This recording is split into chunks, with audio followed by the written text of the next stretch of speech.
Halo,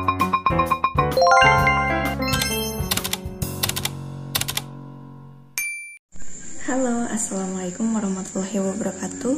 Perkenalkan, nama saya Jusra Wesley Arjaya Saputri dengan NIM 203020702055. Saya dari kelas A jurusan Ilmu Administrasi Negara angkatan 2020. Di video ini saya akan membahas tentang isu akan dihapusnya jalur seleksi mandiri masuk ke perguruan tinggi negeri. Simak video berikut.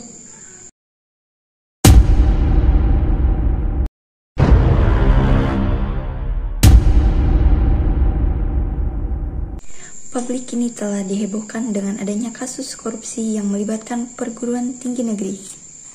Diketahui beberapa waktu yang lalu, KPK membongkar praktik suap yang dilakukan Rektor Universitas Lampung, yaitu Profesor Karomani dan beberapa rekan, yakni Wakil Rektor 1 Bidang Akademik, Heryadi, dan Ketua Senat Unila, Muhammad Basri. Praktik suap ini dilakukan pada saat penerimaan mahasiswa baru tahun 2022 lewat jalur mandiri di Unila. Sontak mengejutkan masyarakat, pasalnya seorang rektor yang merupakan jabat tertinggi di universitas seharusnya menjadi teladan bagi para mahasiswa dalam jenjang pendidikan. Namun malah melakukan praktik yang tidak terpuji. Kejadian ini sontak menuai keprihatinan dan kecaman dari berbagai kalangan. Komisi Pemberantasan Korupsi melakukan operasi tangkap tangan yang menjaring Rektor Universitas Lampung, yaitu Profesor Komari. Dalam operasi tersebut, Rektor terlibat dalam tindak pidana korupsi berupa jual beli penerimaan mahasiswa baru melalui jalur masuk perguruan tinggi negeri.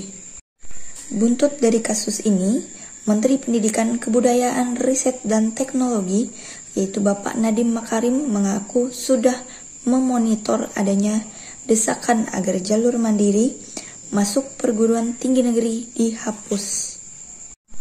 Usulan dihapusnya jalur seleksi mandiri masuk ke perguruan tinggi negeri jelas menimbulkan pendapat pro dan kontra di antara masyarakat.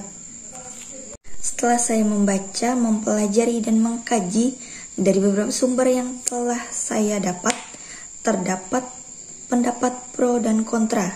Di antaranya, pendapat pro yaitu penerimaan mahasiswa secara adil dapat dilakukan tanpa melihat anggaran sumbangan. Kemudian, berkurangnya oknum di balik layar.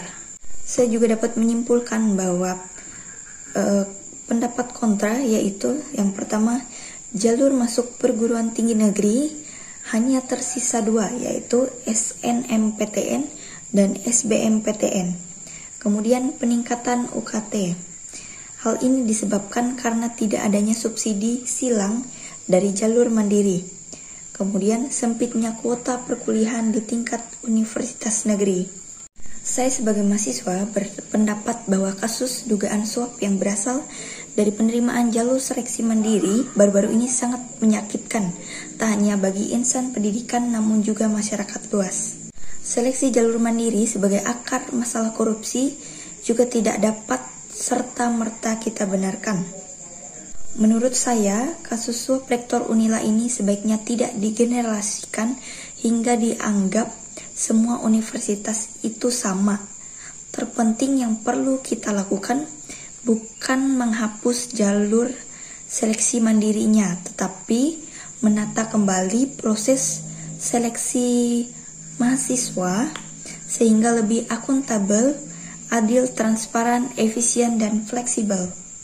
Kemudian, perguruan tinggi negeri pun turut bertanggung jawab dalam pengelolaan dan sekaligus menyelenggarakan seleksi yang dilakukan dengan standar nasional dan yang pasti berkualitas. Sekian video dari saya, terima kasih.